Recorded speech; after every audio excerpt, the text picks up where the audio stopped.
atas nama sekolah mohon sehubungan dengan persiapan kita melaksanakan kurikulum Merdeka. Memang sudah 2 kali. Yang pertama pas kita waktu itu belum mendaftar KN, waktu itu sudah ada sosialisasi dari Pak Dr. Bahrudin. Kemudian untuk yang minggu ini kita melaksanakan lagi, sudah dibuka oleh Pak Leo. Kemudian kemarin hari Jumat itu Pak Dr. Bahrudin sudah memandu kita, termasuk membuka laman terus Merdeka Belajar, sudah pada buka video-video, kemudian mengisi latihan itu, komen dan sebagainya. Baru tahap download sudah sebagian sudah mulai download. Dimohon nanti materi untuk melengkapi kita persiapan pelaksanaan kurikulum yang insya Allah mulai hari Senin bisa lengkap, sehingga pada saat kita melaksanakan tugas khususnya di kelas 7 kurikulum Merdeka minimal sudah siap untuk memberi pelajaran kaitannya dengan kurikulum Merdeka.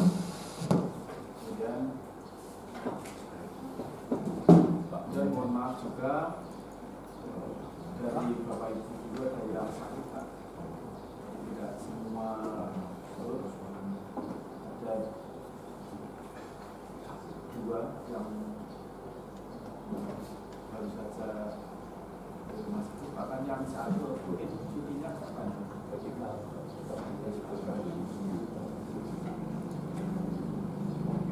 Kemudian kita izin juga nanti ini ada sebagian Bapak Ibu guru yang P3K itu menandatangani di BKPT. Ini hari ini jam 10 ya Pak? Jam 10 ya, jam 10. Itu kemudian sebagai tambahan informasi bahwa sampai saat ini untuk kegiatan PJJ sudah tercatat. Secara umum kami menerima 256 melalui jalur online, pendaftarnya 609. Kami sampaikan terima kasih. Selanjutnya waktu kami serahkan penuh kepada Pak Yadi, dan kami yakin nanti sebelum adzan itu sudah, karena beliau harus melanjutkan kegiatan di adzan asar ya. Waktu kami serahkan semuanya pada Pak Yadi. Assalamualaikum warahmatullahi wabarakatuh. Waalaikumsalam. Sebagai tambahan kita guru penggerak, untuk guru penggerak kita ada 3 sampai ke apa gitu,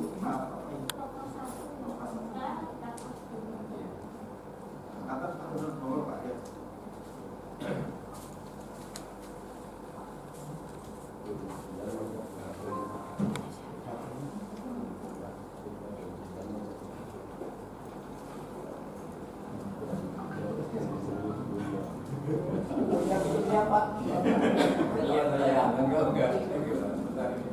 Bismillahirrahmanirrahim. Assalamualaikum warahmatullahi wabarakatuh. Waalaikumsalam. Oke, jadi membuka kenangan lama ya. Jadi seperti mengajar di kelas kan nggak pakai mic ya. Jadi saya kira suara saya masih cukup nyaring, dengar sampai pojok belakang atau pojok mana lah gitu. Oke. Yang terhormat Bapak Kepala Sekolah, Saya diberi kesempatan menjadi saksi semangat Bapak Ibu semua. Bukan hal yang mudah Bapak Ibu untuk menyelenggarakan kegiatan seperti ini, mempersiapkan IKM dengan semangat seperti ini, artinya jadi saya sempat menjadi saksi semangat Bapak Ibu semua. Jadi saya melihat tadi menurut ngendikanipun Bapak pimpinan sudah diawali tanggal 2 pembukaan ya Pak Bu. Kemudian kemarin oleh Pak Baharudin, terus kemudian teruskan hari ini, nggak tahu mau sampai kapan lagi, saya juga nggak tahu. Tapi gini Pak Bu, saya jadi bingung lah. Terus saya kesini mau apa gitu loh? Iya kan, lo materi sudah dari Pak Baharudin, Bapak Ibu sudah dibuka, maksudnya sudah diajak membuka, apa Pak Bu? Platform Merdeka Mengajar, sudah komplit itu. Jadi tidak perlu orang lain berbicara, sudah Bapak Ibu bisa buka itu sendiri. Tapi karena saya diundang berikut lagi. Jadi saya di sini harus berbicara. Dan insya Allah sebelum asar sudah selesai. Oke Pak, jadi asar G. Bapak Ibu, kalau boleh sebelum masuk ke tema atau apapun yang saya bicarakan, apapun nanti yang saya sampaikan, pertama kali saya ingin menyampaikan, mungkin Bapak Ibu sudah midanget bahwa ini ada P3K-nya berapa orang? 6, banyak sekali. Dan P3K yang 6 orang ini saya sudah diceritani tentang banyak hal tentang P3K. Namun saya mungkin belum, kalau sudah pernah mendengar juga syukur, kalau belum juga ini dalam waktu dekat lagi atau kemarin Dinas Pendidikan sudah berhasil memperjuangkan pengangkatan P3K lagi. Jadi nanti akan ada 1967 guru yang diangkat P3K baik SD maupun SMP. Amin. Amin dan alhamdulillah. Okay. Iya Pak Bu. Ini jadi gini. Angkanya itu saya ingat karena tadi waktu pembinaan, waktu apel pagi di halaman kantor itu disampaikan. Jadi semula kuota kita itu hanya 50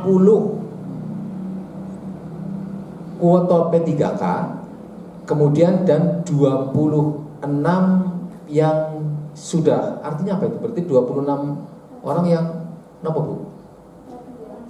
Yang itu passing grade kemarin apa nggih? Passing grade apa nggih? Nggih, aku bahasa Inggris bener bingung. Itu Mbak Bu.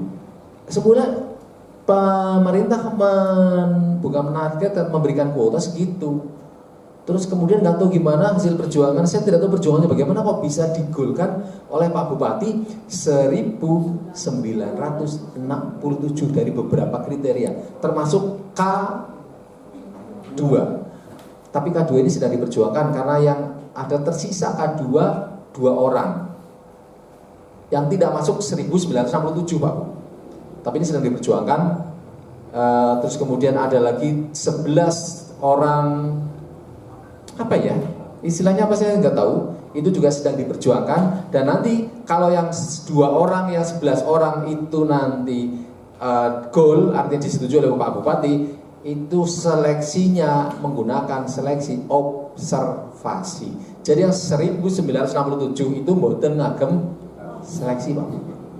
Itu dan berawal dari tadi guru passing grade P3 passing grade yang lalu, kemudian juga ditambah dengan guru Wiyata Bakti di SMP negeri, ditambah lagi guru plus guru Wiyata Bakti yang di Nopok Dio, yang swasta yang sudah bersertifikasi. Jadi itu semua total 1967. Kemudian yang tadi saya matur 13 orang itu yang sedang diperjuangkan Bapak Ibu. Saya tidak tahu kenapa itu butuh perjuangan khusus.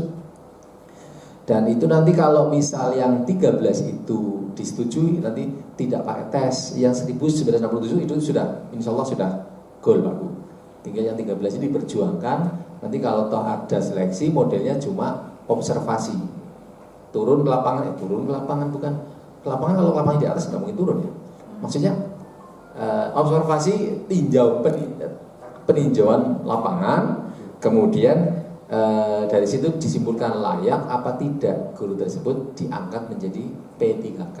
Dan selamat untuk Bapak Ibu P3K itu ternyata juga tidak ngisi-sini apa gimana ya istilahnya ya, dari segi menurut saya kalau saya sampaikan dari segi pendapatan atau gaji juga saya kira itu sudah lumayan, lebih dari lumayan, di mana di kabupaten lain itu belum Pak Bu. Banyumas tok saya kalau lagi ikut pelatihan ke sana-sana, oh wani gagahan, wani kemagusan itu. Oh P3 gonku, itu Pak Bu, betul. P3 tempat saya seperti ini. Gitu. Ada tunjangan apa ya P3 gitu? Apa itu? TPP, tunjangan fungsional, tunjangan apa maning itu luar biasa. Selamat, oke. Nah, maka itu patut disyukuri Pak Bu. Kalau saya kemarin menasehati anak kecil yang waktu itu dia cerita, Pak, alhamdulillah saya diterima di SMP yang saya inginkan. Oh ya selamat, nah diterima aku berarti kan gue anugerah kang Gusti Allah lah. Kowe cah, sing penting kowe cara mensyukurinya apa? Ya kowe sinau, ngono lho. Wong tua gitu Pak Bu. Nah ini saya juga ceritanya orang tua. Jadi ya kalau rasa syukur kita itu tiada lain. Salah satunya adalah dengan cara ya wislah bismillah, wong kerja juga jarene ibadah kan gitu ya. Terus aja protes, lah yang ada kerja ibadah apa bayar ning moro kulhu gitu. Masa bayarnya kulhu gitu. Ning arep kasirnya Mbak, kalau ibadah ning bayarnya kulhu. Ya enggak lah. Maksudnya gitu loh ya. Enggak nih, ini cerita jok aja. Oke, Bapak Ibu, itu yang perlu kami tambahkan. Dan saya juga saya perlu menyampaikan ini karena kita beruntung memiliki Ibu Kepala Dinas yang gigih memperjuangkan kita semua. Kita semua, saya Pak, gitu kan begitu ya. Kita semua itu berarti kan Pak Guru ya, Pak Guru Bu Guru. Lah nyom, melu lah. Saya ikut gak ya? Ikut ya. Saya ikut Bapak Ibu lah, biar banyak. Jadi memperjuangkan kita semua Pak Bu. Itu juga semula dari kuota 76, bayangkan kok bisa sampai gol 1967. Itu bukan usaha yang ringan Bapak Ibu. Perlu lobby-lobby dan sebagainya. Memang tak acungi jempol itu beliau Ibu Irawati. Itu walaupun beliau bukan dari, kita akui bukan dari kalangan pendidikan ya. Bukan, tapi perhatiannya sungguh luar biasa. Kemudian ditambah lagi sekarang masuk Bapak, saya tidak lagi ini, saya menceritakan apa adanya. Tambah lagi Kabid GTK-nya Pak Sarno, beliau juga rupanya punya perhatian yang sama sehingga klop sudah masalah urusan ketenagaan. Bu Ira punya perhatian yang lebih terhadap kita semua, Pak Sarno-nya juga punya perhatian yang sama sehingga kompak beliau berdua memperjuangkan nasib guru Yata Bakti di Kabupaten Banyumas. Nah Bapak Ibu, terkait dengan saya kesini itu kan ceritanya nggak tahu itu apa, materinya apa, implementasi kurikulum, kemudian di situ ada profil pelajar Pancasila, terus apa maning itu saya laung. Bapak Ibu sudah punya Pak Barudin, sudah punya pengawas yang pengalamannya kesana kemari mencari alamat. Bukan kesana kemari mencari alamat. Aku malah jadi ini, aduh jangan kenapa sih jadi kayak terus lagu Ayu Ting Ting ya. Masih sudah melanglang buana offset. Oh itu bercetakan bukan melanglang buana kemana-mana. Pokoknya orang saya sudah tidak meragukan lagi. Nah Bapak Ibu beruntung punya pengawas setingkat sekali Pak Barudin. Hanya mungkin kalau misal dalam tanda petik mandan anak kapirannya sidik ya karena beliau sibuk sekali Pak Bu. Jadi guys mohon dimaklumi. Kata Pak Bu, kalau saya mau cerita kurikulum, ini kan saya jari ini kepala seksi kurikulum pembinaan SMP. Itu gitu Pak Bu. Bisa saudara kayak Pak Bu ya? Enggak, masalahnya saya pernah dibuat degel Pak Bu. Saya sudah ngomong di begini di depan orang banyak, rampung bicara, Saya bisa terus yang bicara orang lain. Saya terus pindah duduk ke belakang. Ada teman yang nanya, Bapak si Sinten. Gila banget loh. Aduh ya Allah ya Robi. Loh, saya udah ngomong di sini berdiri nih, udah lama Pak Bu. Terus memperkenalkan diri, terus bicara banyak, udah selesai sesi saya, ganti pembicara lain, saya duduk di belakang. Bapak si Sinten. Masya Allah Mas, masih nenyong orang sahabatnya metu nyonto maksudnya. Itu Bu. Nah, mudah-mudahan sini sudah tahu lah ya. Jadi saya nggak perlu memperkenalkan diri. Nanti saya duduk di belakang Bapak Sinten mana. Gini Pak Bu. Kurikulum yang pernah berlaku di Indonesia itu ada sampai dengan kurikulum 2013 itu sudah 10 kali Indonesia ganti atau memberlakukan kurikulum. 10 kali Pak Bu. Banyak. Nah, untuk yang 2022 yang disebut kurikulum merdeka itu berarti yang ke-11. Wes, kalau ada pertandingan bal-balan kurikulum Indonesia maju. 11 ini. Yang pertama tahun 1947 Pak Bu. Di saat 2 tahun setelah diproklamasikan kemerdekaan, kemudian Indonesia mengeluarkan kurikulum dan itu isinya pokoknya tidak ada lain hanya menanamkan jiwa patriotisme, nasionalisme dan kebangsaan. Intinya itu kurikulum 1947. Kemudian 5 tahun berikutnya 1952 ganti kurikulum. Ya, di mana itu sudah mulai muncul muatan-muatan pelajaran lebih difokuskan itu. Kemudian ganti lagi tahun 1964 Pak Bu. Udah berapa Pak Bu? 3. Nanti dihitung. Aku mantan deg-degan Pak Bu. Deg-degan apa? 10 enggak gitu loh Pak. Lainnya orang 10 beri meja. Oh ini tuh berapa tadi? 3 ya? Kemudian, nah tahun 1965 meletuslah pemberontakan G13 PKI. Ntar dulu nih. Kemudian, nah setelah meletus G13 PKI, pemerintah perlu mengeluarkan kurikulum yang isinya pokoknya yang paham-paham komunis itu sedapat mungkin pokoknya diapakan itu lah ya, pokoknya itu sehingga muncullah kurikulum 1968 Pak Bu. 3 tahun setelah pemberontakan G13 PKI. Oke, matedon ya. Lah niku Bapak-bapak sampun betul. Dereng. Nggih, Pak ini betul kula tadi lho, Bu. Oh, dereng. Sudah. Kemarin jangan. Sudah Pak kemarin. Nah, ulangi lagi. Tadi sudah berapa Pak Bu? Sampai 68? 4. 4 atau 5? 4 ya? 4. Kemudian Pak Bu, terus dari 68, waduh Bu ada. Saya jadi lega ini, berarti kan saya bicaranya tambah semangat ya, karena bukan cuma saya ini. Betul Pak, disorot aja itu Pak yang bagi Pak. Nanti protes, nyong bener kalau gambarnya gitu. Nanti Pak Bu. Tadi 1968, kemudian nah 1975, 7 tahun berikutnya pemerintah mengganti kurikulum yang terkenal dengan kurikulum 1975. Di tahun itulah yang kemudian kita mengenal istilah tujuan instruksional. Nah betul, ada yang menikmati tujuan instruksional umum dan tujuan instruksional khusus. Saya tidak tahu nih guru-guru yang muda itu apa panganan apa diutik gitu ya. TIK sama itu panganan apa gitu. Itu jadi dulu yang paling terkenal di kurikulum 75 itu adalah yang disebut PPSI ya, yang sistem instruksional itu. Nah kemudian Pak Bu, evaluasi pemerintah selalu begitu Pak Bu, pemerintah selalu mengevaluasi, kemudian mungkin dipertimbangkan muncullah kurikulum tahun 1984 yang dikenal dengan CBSA. Itu ada yang melesetkan catat buku sampai akhir. Catat buku sampai akhir. Ada yang mengatakan cah bodoh saya akeh. Ya Rabbi. Aduh. Saya Pak Bung itu. Nah tahun berapa tadi? 84. Nah kemudian tahun 94 ganti lagi kurikulum.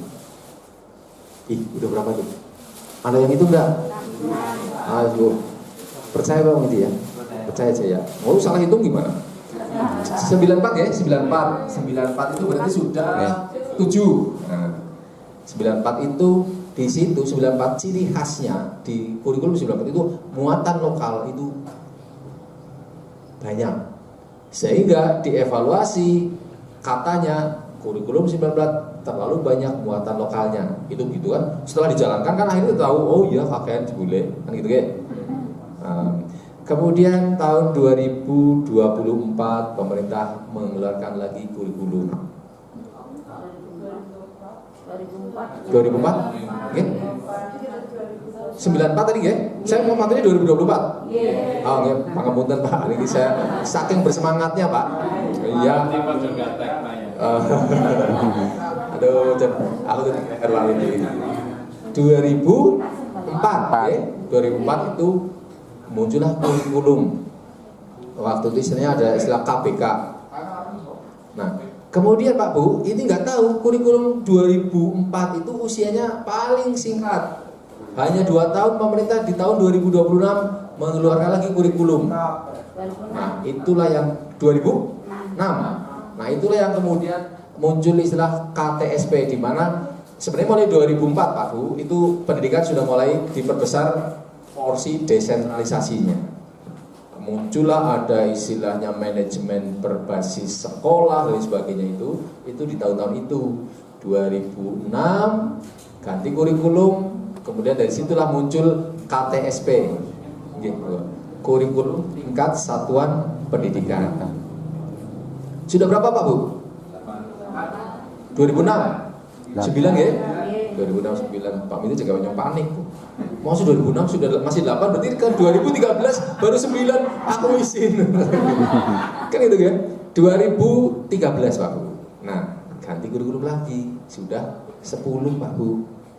Ye? Nah, gini Pak. Saya termasuk orang yang menganut faham. Saya tidak lagi akan ulang faham, tidak. Saya menganut salah satu orang yang menganut faham kurikulum itu dari tahun, bukan dari tahun, kurikulum mau 47, mau 52, mau 64, mau 68, semuanya baik. Dan muncul kurikulum baru itu bertujuan untuk memperbaiki yang sudah ada. Faham saya begitu Pak Bu? Bukan berarti kurikulum yang kemarin jelek, 2013 jelek, bukan. Tapi kurikulum 2013 perlu disempurnakan dan muncullah kurikulum Merdeka. Nah, kemunculan kurikulum Merdeka mungkin Bapak Ibu sudah tahu, sudah pernah merisani filmnya, bukan? Sudah pernah mungkin ada Pak Barutin mungkin sudah menginformasikan bahwa kurikulum Merdeka itu berawal dari memang sudah ada skenario bukan, sudah ada rencana awal pemerintah untuk mengubah kurikulum memang dari hasil evaluasi pelaksanaan kurikulum 2013 yang banyak dikeluhkan oleh Bapak Ibu guru. Kenapa? Terkait dengan administrasi yang seabrek itu Pak Boge. Itu sangat menguras tenaga. Oke. Menguras tenaga, menguras belumbang yang penting. Menguras tenaga Pak Bu. Ya. Kemudian pemerintah juga mengakomodir itu Pak Bu, mengakomodir keluhan Bapak Ibu semua dengan meluncurkan Merdeka Belajar episode 1 Pak Bu. Ada 4 itu. Napa mawon nggih? 1, penghapusan UN. Nggih. Itulah mengapa UN akhirnya tidak ada. Yang kedua, menyetarakan USBN setara dengan UN. Ngaten Pak Bu. 2 itu. Yang ketiga, PPDB zonasi. Jadi itu PPDB zonasi itu produk-produk Merdeka Belajar Pak Bu. Zonasi. Kemudian yang keempat nopo? Penyederhanaan RPP Pak Bu. Yang kemudian akhirnya itu geger. Wah, RPP 1 lembar. Tidak harus 1 lembar Bu. Hah? Jadi dipaksakan 1 lembar, enggak harus. Maksudnya itu istilahnya penyederhanaan RPP. Ya? Mau setengah lembar boleh. Begitu kan? Maksudnya gitu, tidak ada satu lembar Pak Bu, jadi setengah lembar boleh gitu maksudnya gitu. Kalau setengah lembar itu sudah bisa menggambarkan kegiatan keseluruhan.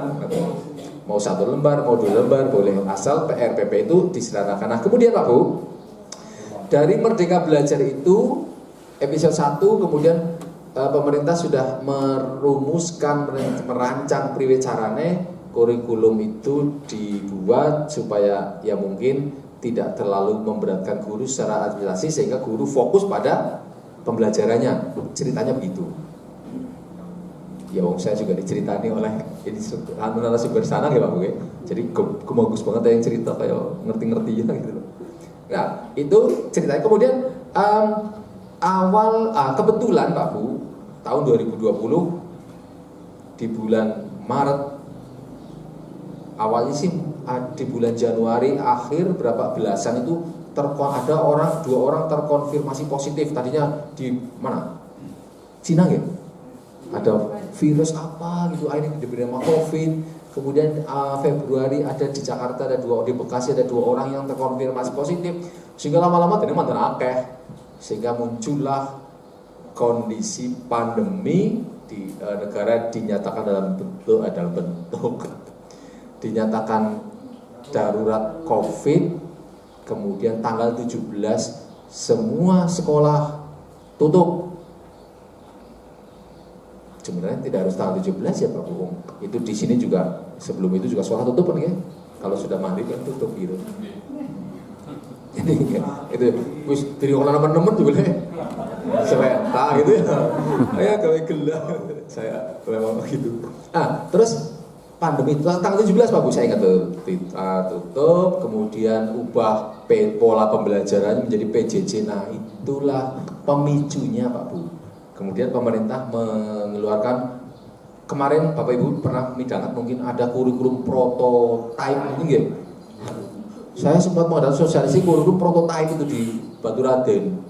Jadi kurikulum prototype nggak jadi. Tapi memang kata-kata prototype kan artinya itu ya Bu ya. Apa istilahnya prototype itu priwe ya? Ya begitu loh gitu ya.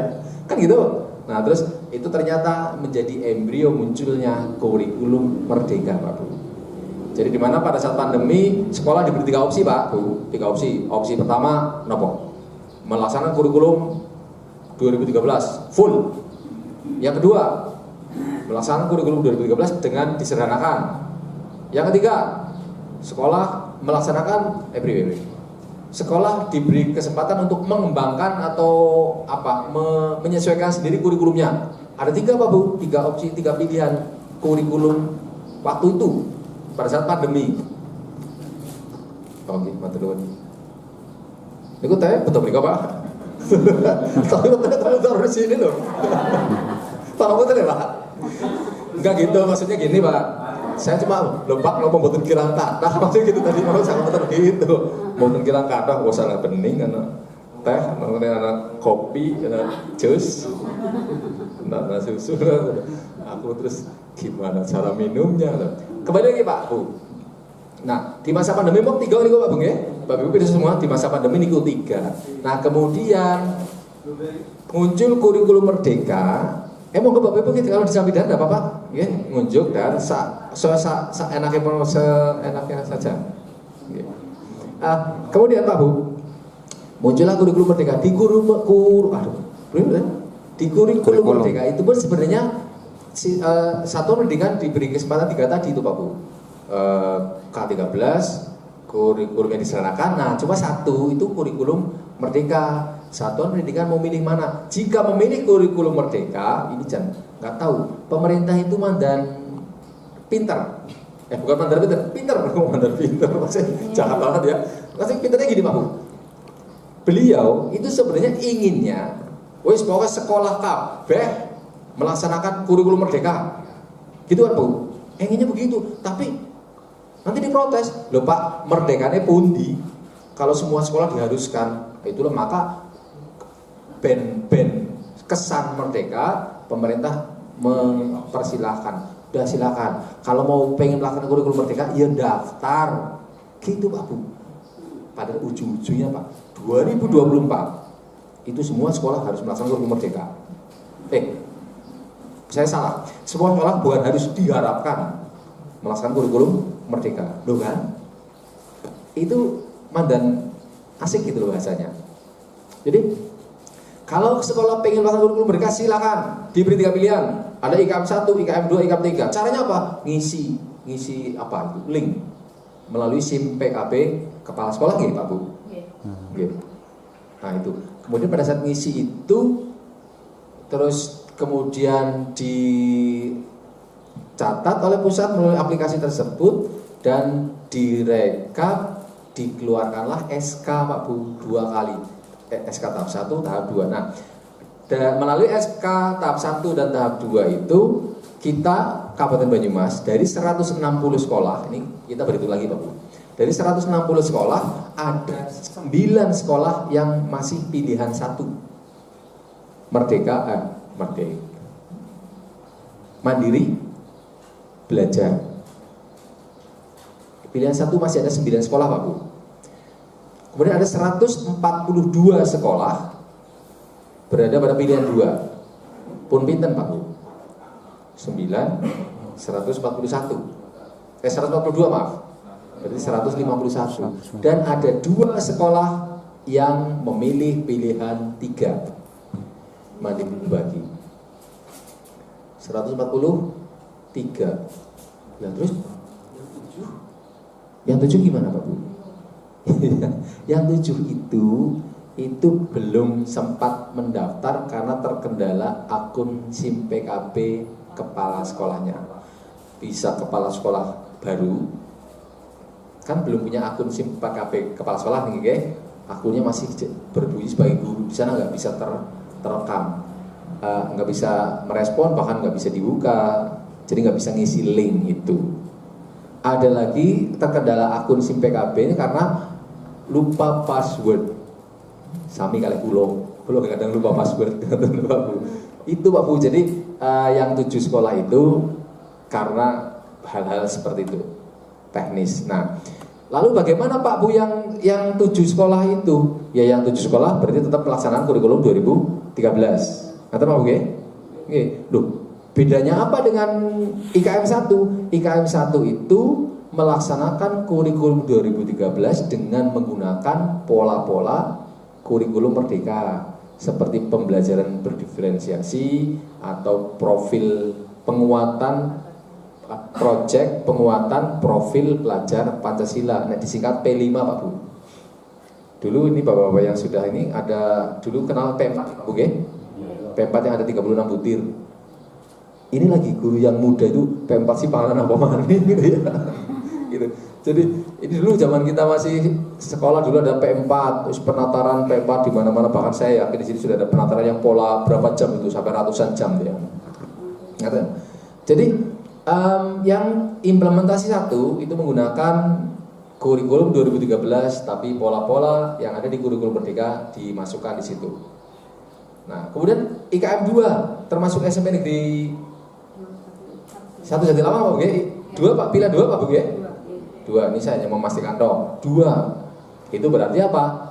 Menggunakan kurikulum merdeka, yaitu dengan melaksanakan seluruh ketentuan yang ada dari pusat. Bedanya dengan IKM 3 mandiri berbagi itu cuma yang IKM ketiga itu cuma tambah apa? Di situ ada apa namanya ya? Yang dikembangkan sendiri oleh satuan pendidikan Pak Bu. Kata nggih? Nah, itu gambaran sih tentang kurikulum dari awal tak urutaken ngeten. Kemudian Pak Bu, Bapak Ibu yang baik IKM 1, 2, 3 itu punya konsekuensi yang masing-masing ada 8 langkah. Saya percaya Pak Doktor sudah menyampaikan. Oke, ada 8 langkah, terus termasuk juga Bapak Ibu mau mendownload apa nggih yang PMM Pak Bu nggih. Itu sudah sampun digawai Bapak Ibu. Ya, kalau belum enggak apa-apa. Artinya ada 8 langkah di tiap-tiap satuan pendidikan baik yang memilih IKM 1, 2 ataupun 3. Dan Pak Dokter sudah menginformasikan. Nah, sehingga dan diharapkan Bapak Ibu gurunya semuanya itu aktif di platform Merdeka Mengajar. Aktif di situ Bapak Ibu. Nah, di situ Bapak Ibu bisa membentuk komunitas belajar, bisa belajar, artinya bisa mencari informasi tentang kurikulum Merdeka selengkap-lengkapnya. Dan juga bisa bertanya Bapak Ibu, bisa berdiskusi, bisa bertanya, dan akan dijawab oleh narasumber yang berkompeten tentunya. Nah kemudian Bapak Ibu juga kalau memiliki praktik baik juga bisa diupload di situ. Terus komplit Pak Bu. Nah, sehingga jika Bapak Ibu sudah masuk platform Merdeka Mengajar, tidak perlu lagi ada saya di sini, gitu ya. Kan katanya di sini materinya materi itu tadi. Oh, semuanya sudah ada di PMM. Saya kalau matur PMM berarti itu Pak Bung, platform Merdeka Mengajar Pak Bung. Ya, jadi itu saya singkat aja lah. Kalau saya matur P5 berarti itu tadi yang project penguatan profil pelajar Pancasila. Nih, tak singkat kata. Bapak Ibu, nah kemudian setelah Bapak Ibu menentukan pilihan, saya menentukan pilihan IKM 2, mestinya masa-masa sekarang inilah masa-masa yang tepat bagi Bapak Ibu untuk menyusun kurikulum operasional satuan pendidikan KOSP Pak Bu. Dan Pak, kok namanya ada O-nya, ada operasionalnya. Wong yang namanya kurikulum Pak Bu, kurikulum itu sudah operasional. Kok datang ditambah kata operasional gitu. Nah, itu pernah ada pertanyaan dari kami ke narasumber pusat seperti itu, yang beliau menjawabnya, ya wong itu kan biar berbeda dengan yang lalu aja. Yang ini bakal jawabannya gitu loh.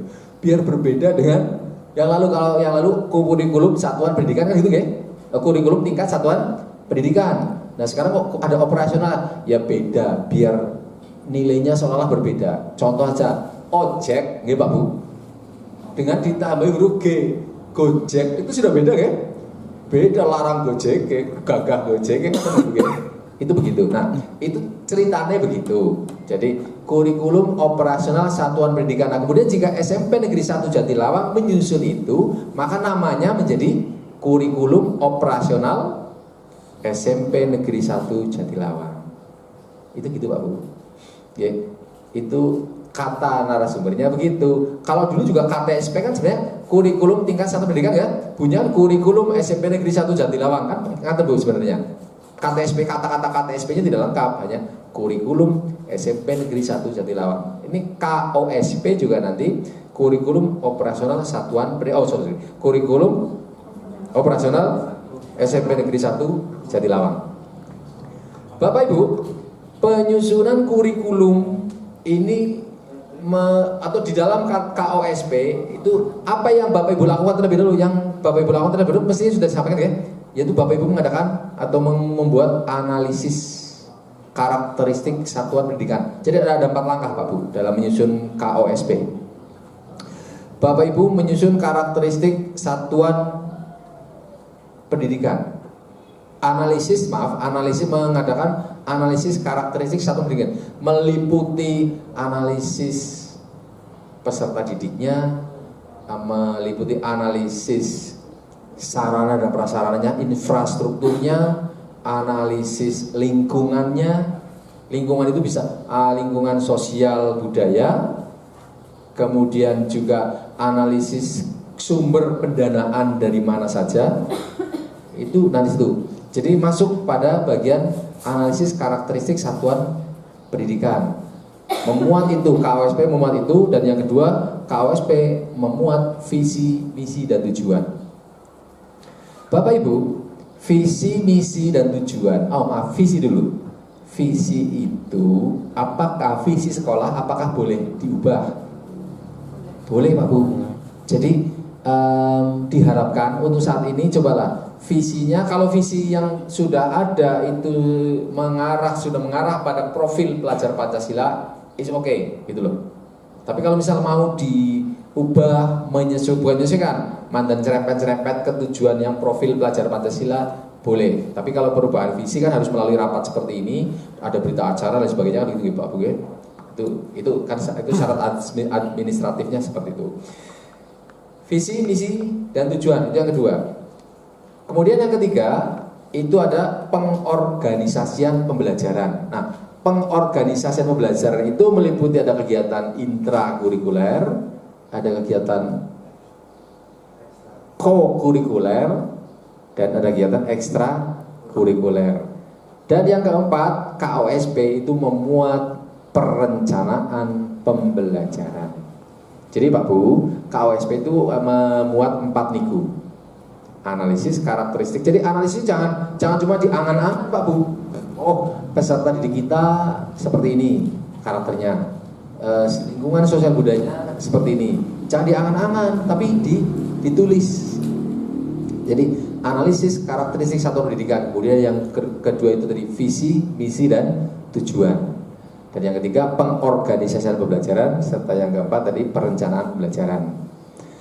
Nah, ini terkait dengan pengorganisasian pembelajaran. Ini saya mau masuk materi berikutnya. Pengorganisasian pembelajaran itu kan ada kegiatan intra Pak Bu, kegiatan intrakurikuler dan kegiatan co-kurikuler dan ekstra nanti saya pisah. Intra dan co-kurikuler. Bapak Ibu, tentunya Pak Dokter sudah menyampaikan struktur kurikulum untuk intra. Sampun Pak Bu ya? Di mana sampun dereng? Oh belum? Waduh. Kalau belum saya tayangkan dong ya? Oh ini saya tayangkan. Hujan. Pak, mohon izin yang P3K mau penandatanganan. Monggo nggih yang P3K penandatanganan. Nopo MOU nopo M? Paling penak lah, paling penak ya. Paling mudah ya. Paling mudah diterapkan ya, yaitu jadwal atau alokasi per pekan Pak Bu. Misal pendidikan agama Islam dan budi pekerti 2 jam, 2 JP. Nah, kemudian turun lagi ke bawah pendidikan Pancasila 2 JP. Bahasa Indonesia 5 JP. Matematika 4 JP. IPA 4 JP. Nggih ngaten Pak Bu nggih. Bapak Ibu mesti bertanya, "Lah Pak, itu mana tadi? Alokasi proyek per tahun itu mau diapakan?" Bapak Ibu guru mapel semuanya kecuali bahasa Jawa. Maaf, Bapak Ibu bahasa Jawa ada ini. Paham betul Pak? Aduh, itu ada apa nanti gamane. Paham betul Pak? Ini anu. Bapak Ibu guru semua mapel kecuali guru bahasa Jawa itu ada tambahan plus 1 JP untuk alokasi proyek penguatan pelajar Pancasila. Sehingga guru pendidikan agama Islam jadi 3 JP. Tapi intranya 2. Mengajarnya 2 JP. Di kelas ngajar begini, itu 2 JP. Tapi dia gendong 1 JP untuk proyek. Itu dihargai Pak Bu. Lah 1 JP nggak ngajar gitu.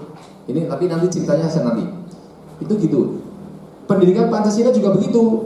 Di kelas intranya cuma 2 jam. Terus tapi dia gendong 1 JP proyek. Oh sini ya, akhirnya di situ. Pangapunten Pak Bu. Loh jangan suka gaptek Pak.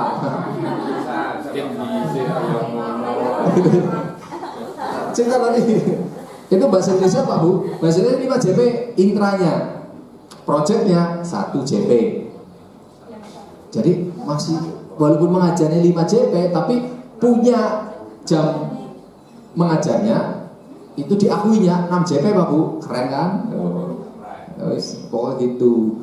Terus ada lagi apa Pak Bu? Tadi matematika nggak? IPA sami, IPS sami, IPS sami nggak? Bahasa Inggris sami, PJOK sami, informatika. Khusus mengenai informatika itu menjadi mata pelajaran wajib. Jadi informatika harus diajarkan. kelas 7, 8, 9, 10.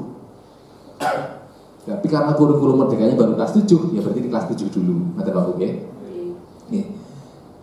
Nah, terus yang ini Pak Bu, ada seni dan prakarya.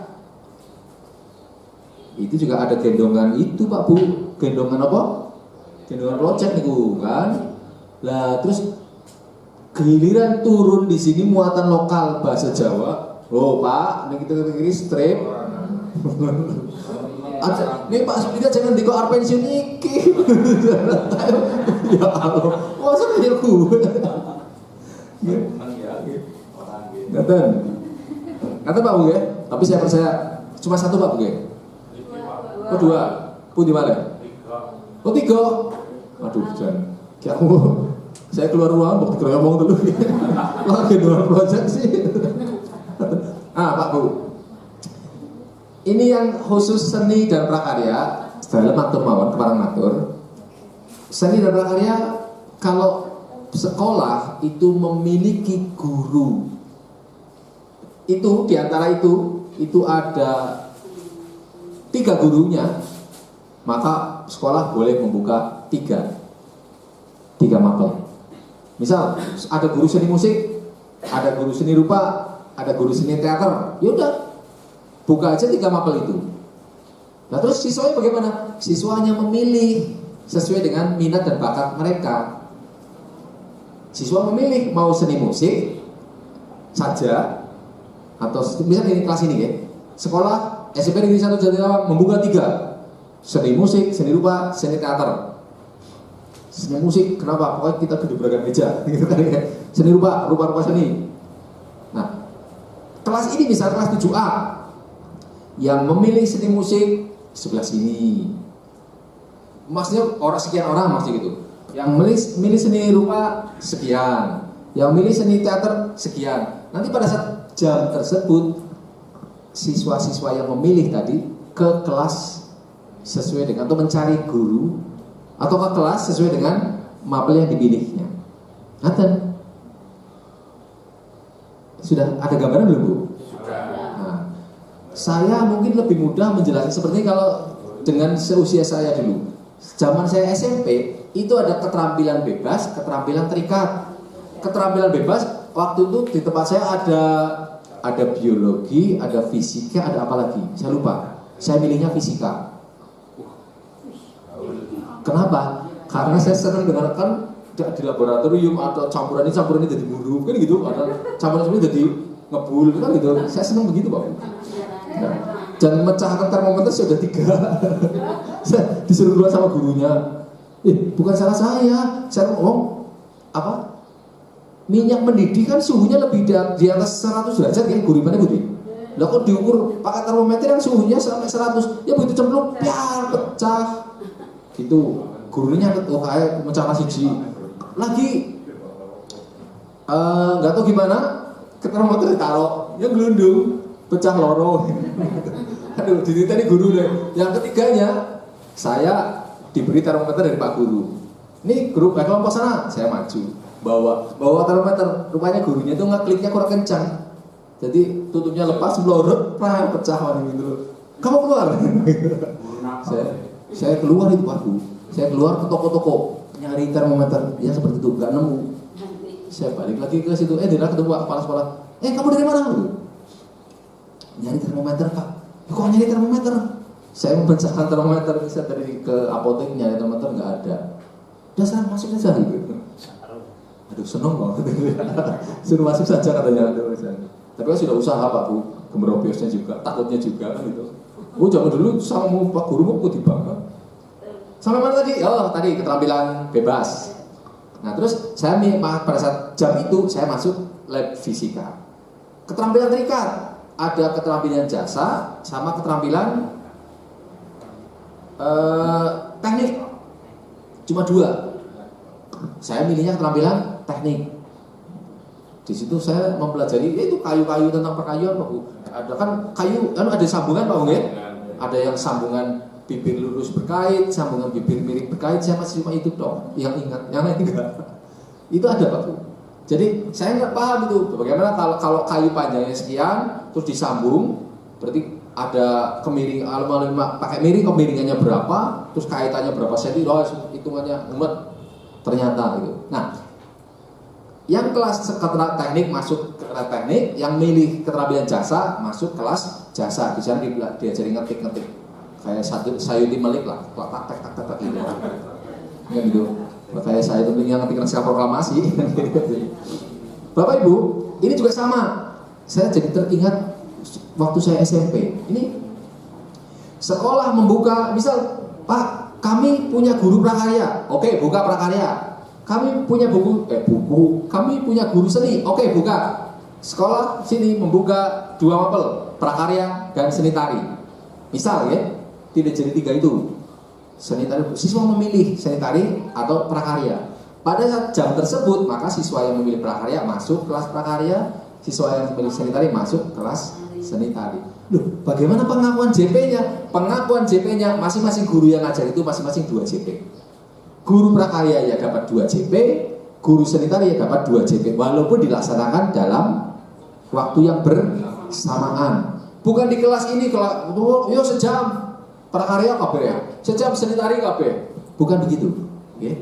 Tapi kelasnya terpisah. Kata Pak Bu, itu ceritanya begitu. Nah, kemudian yang saya sampaikan ini mohon maaf belum diakomodir oleh Dapodik, tapi kementerian sedang mengusahakan agar pola-pola seperti ini itu masuk ke Dapodik.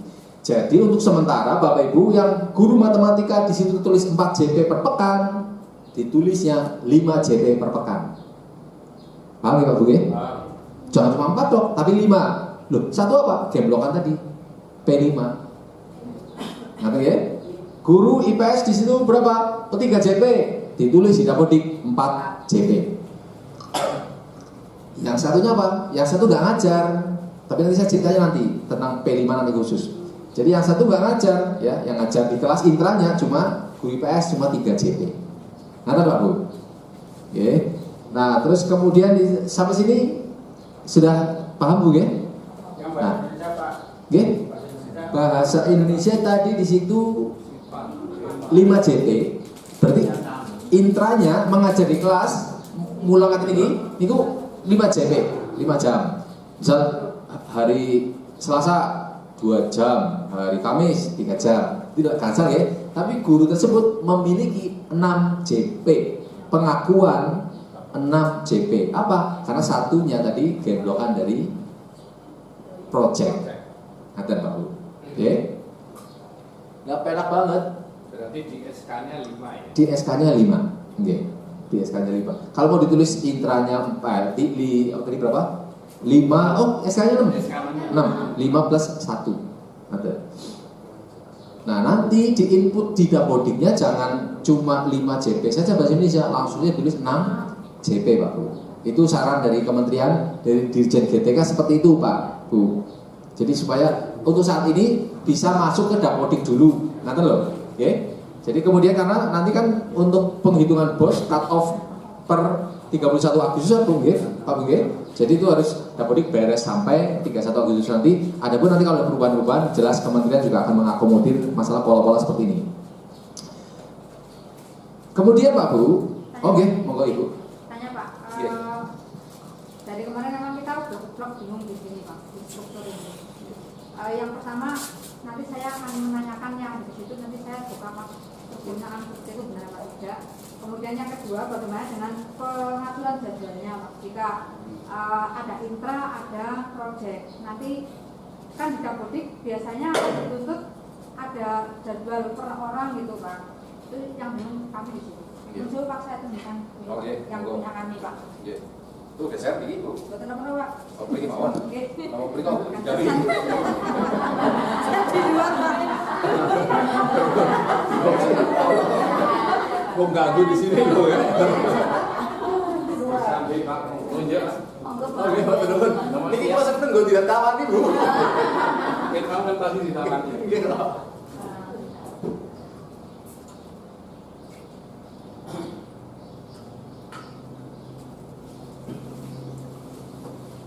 Yang bawah sendiri. Putih, nggak dapat ibu. Oh, boxing ada beri.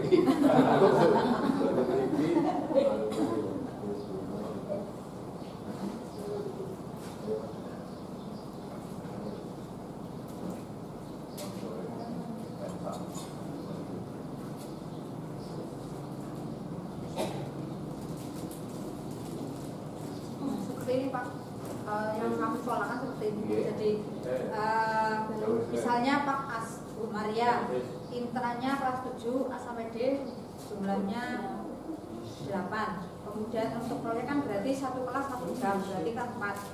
Berarti nanti jumlahnya kalau ditambah dengan kelas yang lainnya K13 berarti kan 36 meter itu Pak. Terus ada pertanyaan juga, bagi yang jamnya masih kurang, ini kami masukkan ke koordinator proyek. Seperti itu benar apa tidak gitu Pak, karena ini pun rancangan kami berapa Pak, seperti itu. Contohnya Pak Rudiana,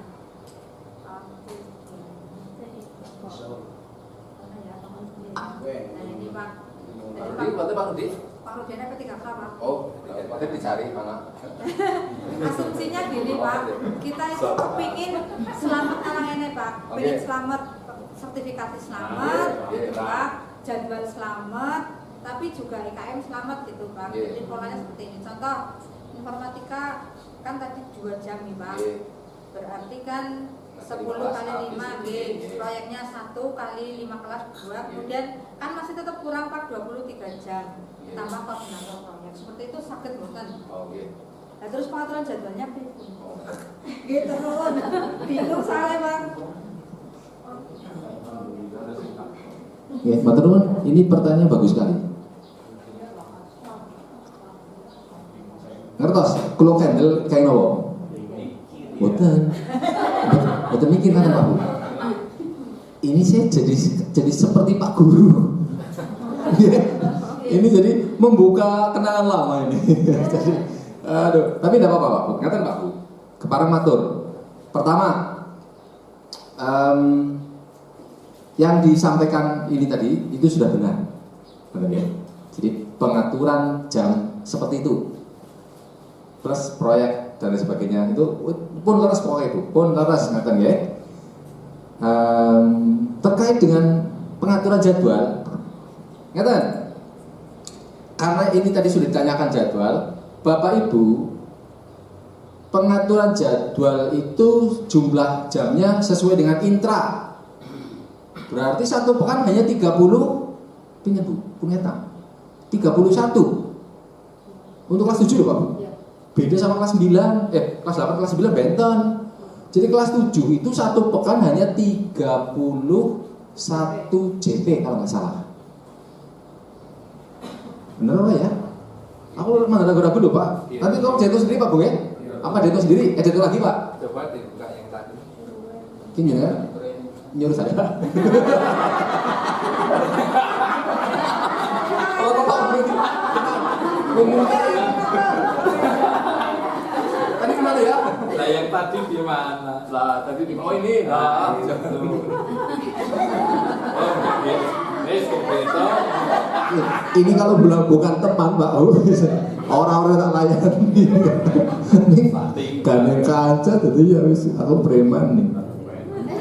Coba datang Pak Bung ya? 31 ya?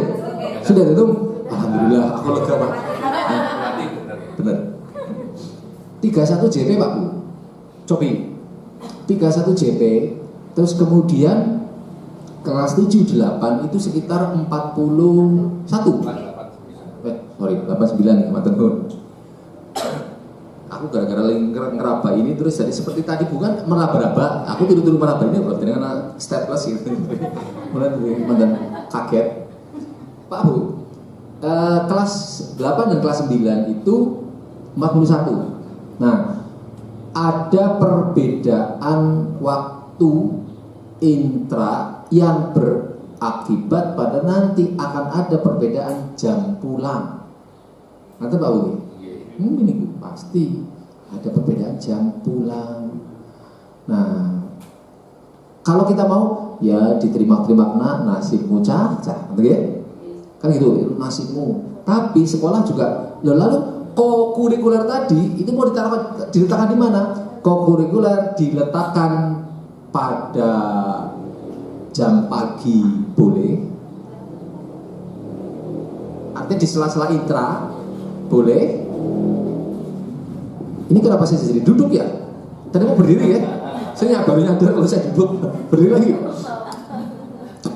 Kemudian ada yang mungkin diletakkan setelah intra selesai pada satu hari, bukan satu hari maaf. Misal Senin kokurikuler jam terakhir, Selasa mau dibuat lagi kokurikuler boleh, atau kokurikulernya dikumpulkan di hari Jumat, satu hari full nganggo kokurikuler apa? Boleh. Ngerti Pak Bu? Atau sekolah nggak mau kelas itu balik kasih KB Pak 31 jam. Lah kokurikuler kapan? Dibuat model blok kokurikulernya. Boleh. Niku merdeka banget Pak Bu. Ya, niku merdeka banget. Ning orang-orang merdeka mboten niku merdeka banget ngoten niku. Jadi Bapak Ibu, pengelolaan atau pengaturan kokurikuler itu boleh model seperti itu Pak Bu. Reguler atau model satu pekan difulkan satu hari Jumat atau hari Senin boleh.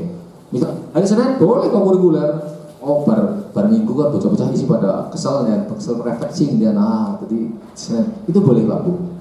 Oke. Ya. Atau kokurikuler di sela-sela intra. Ya, misal 2 jam jam pertama matematika, terus jam keduanya bahasa Inggris, jam kesekian kokurikuler, nanti boleh.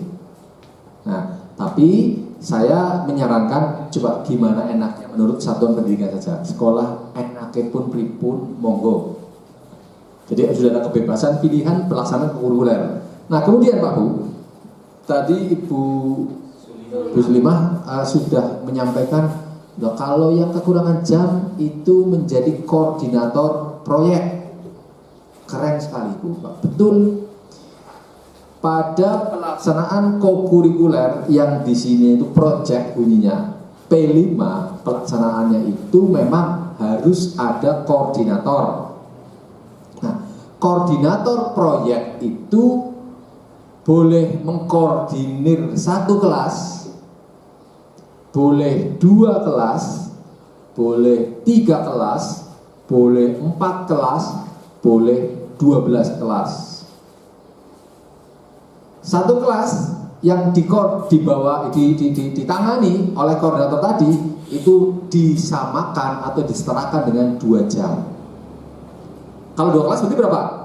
4 jam. Kalau 3 kelas 6 jam. Kalau 4 kelas 6 jam. Karena yang diperbolehkan hanya yang diakui di jam yang disetarakan itu hanya maksimal 3 rombel arti 6 JP kata Pak Bu. Ya. Bapak Ibu koordinator boleh mengkoordinir 8 kelas, boleh. Tapi nanti perhitungan jamnya hanya 6 maksimal sih. Kata Pak Bu ya? Sudah ada gambaran ya? Nah, terus kemudian Pak Bu, karena kita sudah masuk pada P5 ya, saya nyambung saja ya. Jadi nyambung. Karena kita sudah masuk P5 ini masalah, maaf saya tegaskan lagi ini sampun ya, masalah struktur kurikulum tidak ada KKM. Adanya kriteria ketuntasan kriteria yang KKCP apa ya? Kriteria ketercapaian tujuan pembelajaran itu adanya itu, dan kriteria ketercapaian tujuan pembelajaran singkatan apa nih Bu? KKTP. Nah, KKTP okay. KKTP nopo Kasim, KTP SIM nopo mulai ATM nopo mulai.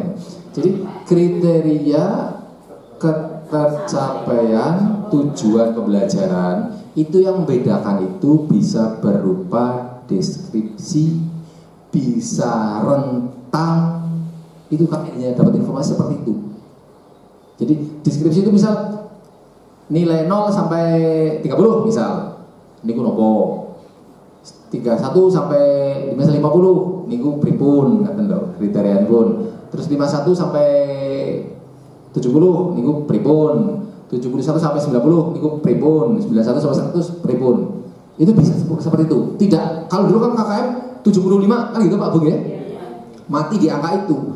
Nilai 74,5. Oh, belum tuntas. Itu kan gitu. Sekarang rentan. Jadi lebih apa ya? Lebih fleksibel lagi. Terus juga deskripsinya ada. Itu yang kami ketahui baru seperti ini Pak Bu. Nah, masalah nilai tadi, raport juga sedang dirumuskan seperti apa masalah nilai raport Pak Bu. Jadi kami belum bisa menyampaikan. Namun jika tahun ajaran baru ini Bapak Ibu sudah mau mengadakan penilaian dan lain sebagainya, monggo. Mau penilaiannya berupa angka, monggo. Yang penting kan kita sudah mendapatkan gambaran atau umpan balik dari kondisi peserta didik. Kata Pak Bu ya, itu masalah penilaian. Jadi kami sendiri, bukan kami sendiri ya, kami dari beberapa diklat itu juga belum menemukan format daftar nilai atau tentang penilaian. Yang jelas penilaian ada penilaian formatifnya, ada penilaian sumatifnya kan gitu. Ya, ngaten? Ada lagi yang Bapak tanyakan? Kalau ada, dipersilakan. Yang terakhir Pak. Yang lain apa? Oh, kelihatan. Sudah ada yang misalnya yang sekolah penggerak mungkin sudah punya KSP ya Pak. Oh iya. Itu ya. Contohnya boleh ya Pak? Saya sih pura-pura lupa. Enggak, dia benar-benar lupa Bu. Nanti saya kirim Pak Bu ya. Saya akan mencari contoh KOSP yang menurut saya bagus, nanti saya kirim. Makasih Pak. Ya karena saya nanti mencari di sini malu kan nyari-nyari lihat file-file saya yang berantakan begini. Jadi ngerti ya? Iya. Gitu Bapak Ibu. Ada lagi yang ingin Bapak tanyakan? Gini, Pak Antam mau? Untuk pengurangan jam kan kemudian kita digeloki satu proyek ya Pak. Untuk pengaturannya misalkan semuanya minggu 1, 2, 3 itu yang program biasa, kemudian minggu 4 untuk khusus untuk proyek bisa nggak? Boleh, seperti itu. Boleh, tapi yang harus diingat proyeknya bukan untuk guru mapel ya Pak ya. Tapi proyeknya untuk proyek keseluruhan ya. Itu boleh begitu. Misal minggu pertama pelajaran, minggu 2 pelajaran, minggu 3 pelas sapi gitu ya. Bukan. Minggu ketiga misal masih pelajaran. Minggu keempat proyek khusus 1 pekan. Boleh, Pak. Boleh begitu. Oke. Pengaturannya boleh seperti itu. Monggo ya. Jadi mau dibuat saat ini saya matur Jumat seharian proyek setiap Jumat boleh. Atau mau pelajaran dipolakan mau 1 bulan terakhir proyek semua boleh kata. Oke. Itu merdekanya di situ Pak, merdekanya orang perlu ngorong-ngorong gitu ya. Ngatain Bapak? Oke, ada lagi yang ingin bertanya? Oke, Ibu monggo. Mohon izin bertanya Pak, mohon dijelaskan tentang CP, ATP itu alur dalam kita kurikulum merdeka itu seperti apa Pak? Karena ada RPP itu kan katanya diganti yang namanya modul ajar dan sebagainya, mohon diberi petunjuk. Oke, terima kasih. Ya, saya jadi ingat waktu jadi Pak Bu.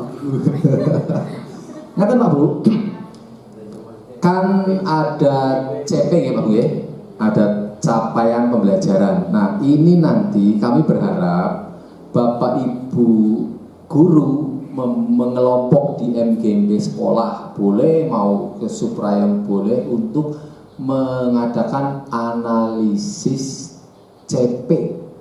Nanti untuk kemudian di breakdown menjadi tujuan pembelajaran. Gini, capaian pembelajaran itu kan kita fase D ya. SMP itu fase D Pak Bu. Jadi CP itu disusun tidak terus ini kelas 7, kelas 8, kelas 9, tidak. Satu fase D. CP-nya ya seret dari awal sampai sekian CP misalnya. Bapak Ibu guru lah itu yang nanti akan mengelompokkan. Oh, CP ini nanti masuk kelas 7, ini kelas 8, ini kelas 9. Kata. Satu. Nah, maka dari itu perlu mengadakan kegiatan analisis CP itu. Kemudian dari analisis capaian pembelajaran, itu nanti Bapak Ibu breakdown atau Bapak Ibu turunkan lagi menjadi tujuan pembelajaran nanti yang akan disusun dalam sebuah sebuah form yang namanya alur tujuan pembelajaran. Itu dulu yang itu setara dengan silabus, Pak Bu. Nah, kemudian dari alur tujuan pembelajaran itu nanti kemudian diturunkan lagi menjadi modul ajar. Nah, modul ajar atau nama yang dulu itu RPP. Nah, karena ini sudah menyangkut teknis, walaupun saya di sini sudah punya banyak contoh-contoh itu, tapi nanti juga saya aturakan, ya. Tapi kayaknya tadi ada nggak ya yang sudah ngopi satu folder itu, Bung ya? Workshop. Ada nggak ya? Nanti kalau bisa belumnya saya susulkan. Mudah-mudahan di situ sudah ada. Jadi itu nanti kemudian disusunlah tadi modul ajar. Modul ajar itu garis miring RPP, Pak Bu. Nah, pada modul ajar itu gini, Pak Bu. Kemarin kita sempat diskusi rame. Modul ajar itu paling tidak di situ syarat minimal harus ada. Ya, tujuan, kemudian pengelolaan pembelajaran, kemudian penilaian. Asesmen, Pak. Itu harus ada itu. Ya, tentunya di atas ada identitas kan ya. Ada identitas kan ya. Identitas, kemudian tujuan, terus kemudian ada kegiatannya apa, ngapain. Nah, itu digambarkan secara singkat, tidak detail. Kemarin ada mungkin pada saat didiskusikan, loh, ada yang, loh itu harus begini-begini. Lah lengkap teman, gimana merdeka belajarnya yang tadi RPP-nya disederhanakan kan gitu. Kembali ke situ. Jadi Bapak Ibu, nanti pada saat menyusun modul ajar atau RPP dibuatlah yang sederhana. Yang jelas saya sih mengharapkan begitu supaya Bapak Ibu tidak terlalu repot, tidak kebanyakan yang ditulis, tapi di situ sudah jelas. Oh, tujuannya mau mempelajari ini, kemudian kegiatan apa mawon, dan diuraikan secara sederhana. Kemudian asesmennya seperti apa. Tapi untuk secara teknis, Pak Ibu, maaf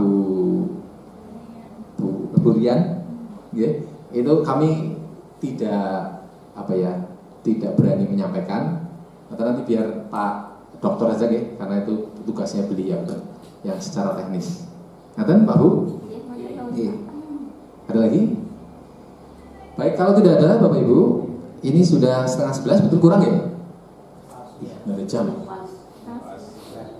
Oh Ibu, mau tanya mau nggak Bu? Iya.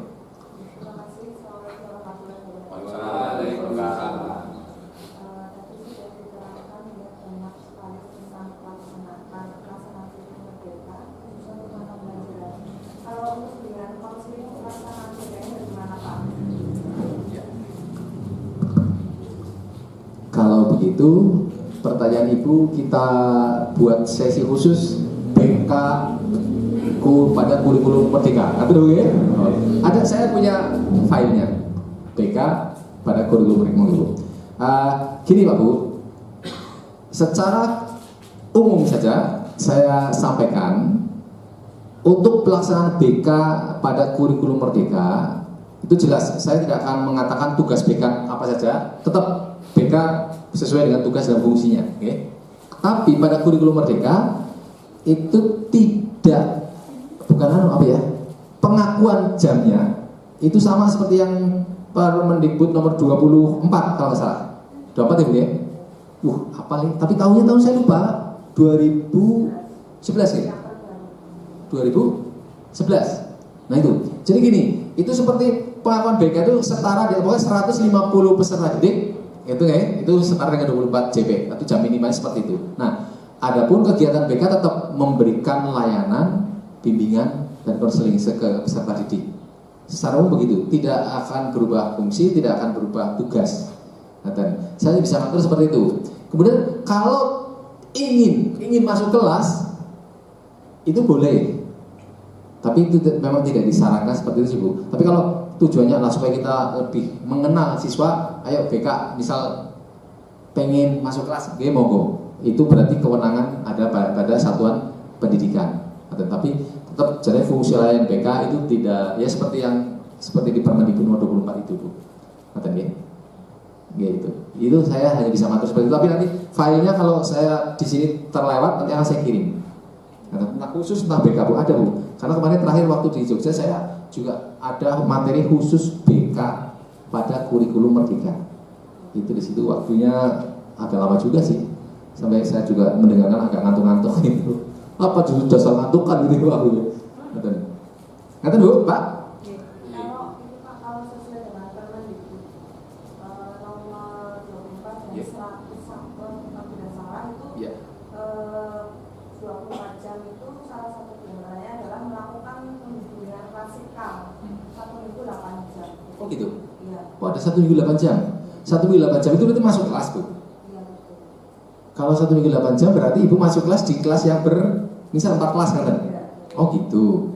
Ya monggo kalau misalnya seperti itu. Tapi kemarin waktu terakhir sih saya mendengarkan itu tadi fungsi, memang itu yang Permendikbudnya sedang direvisi. Satu, terus yang kedua fungsi BK itu lebih pada itu tadi, sehingga pelayanan tadi yang maksudnya gimana ya, saya maturnya istilah ngepost di ruangan atau prepare kegiatan yang biasa BK lakukan. Nah kemudian tidak masuk kelas waktu itu gambarannya. Tapi kalau misal tadi saya matur, kalau misal mau masuk kelas, satuan pendidik menimbang atau memikirkan itu perlu, ya monggo. Tadi saya jawab begitu ya. Oke, monggo. Jadi sebenarnya nggak ada masalah. Ada lagi yang lain?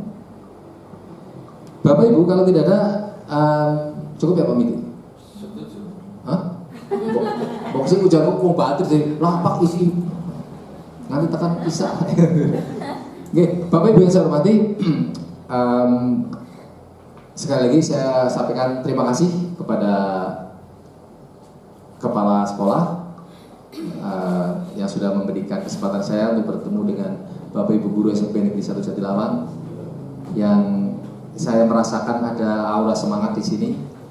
Kemudian juga saya sampaikan terima kasih pada Bapak Ibu yang sudah memberi kesempatan saya untuk berdiri di sini untuk berbicara banyak.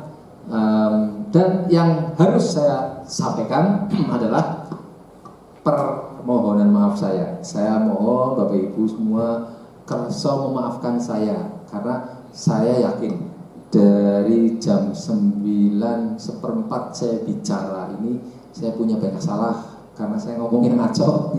Saya mantunya ngaco banget begini. Jadi kadang harapannya terus jebule deglak gelala seperti gitu. Ini mau dibawa Pak Bu ya?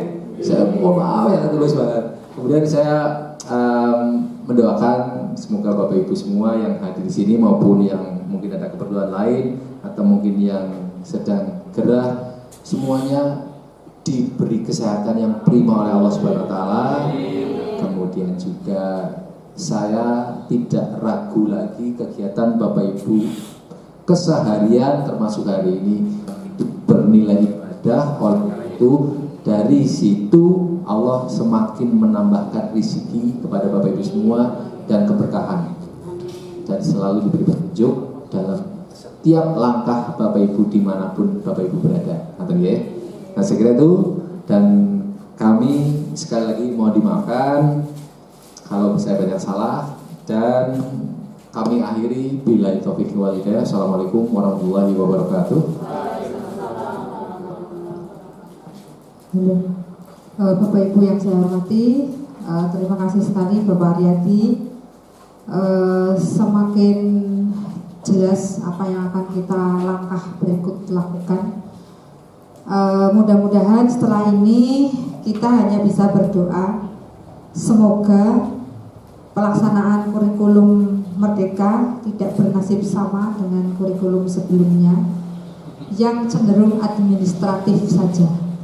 Mudah-mudahan seperti itu. Kemudian doa yang kedua, mudah-mudahan sistem ini segera melink dengan Dapodik, sehingga kekhawatiran-kekhawatiran kita akan ketimpangan di Dapodik yang menimbulkan permasalahan. Satu, sertifikasi Pak. Dua, kekurangan jam. Tiga, jadwalnya susah diupload di Dapodik. Mudah-mudahan tidak berdampak seperti itu. Kemudian kami ucapkan terima kasih yang setulus-tulusnya untuk kehadirannya di SMP 1 Jatilawang. Mudah-mudahan tidak berhenti sampai di sini Pak. Mudah-mudahan ada hubungan yang lebih mendalam. Seperti itu. Dan Bapak Ibu nanti tunggu sebentar karena tadi sempat terputus apa yang kita bahas bersama tentang pembagian tugas. Nanti kita lanjutkan. Namun sebelumnya mari kita tutup sesi workshop hari ketiga dengan membaca hamdalah. Alhamdulillahirrahmanirrahim. Sementara nanti Bapak Ibu menunggu dan Bapak Redi diperkenankan untuk kembali melaksanakan tugas yang lain. Terima kasih sekali Pak. Nggih. Jadi Pak, terima kasih.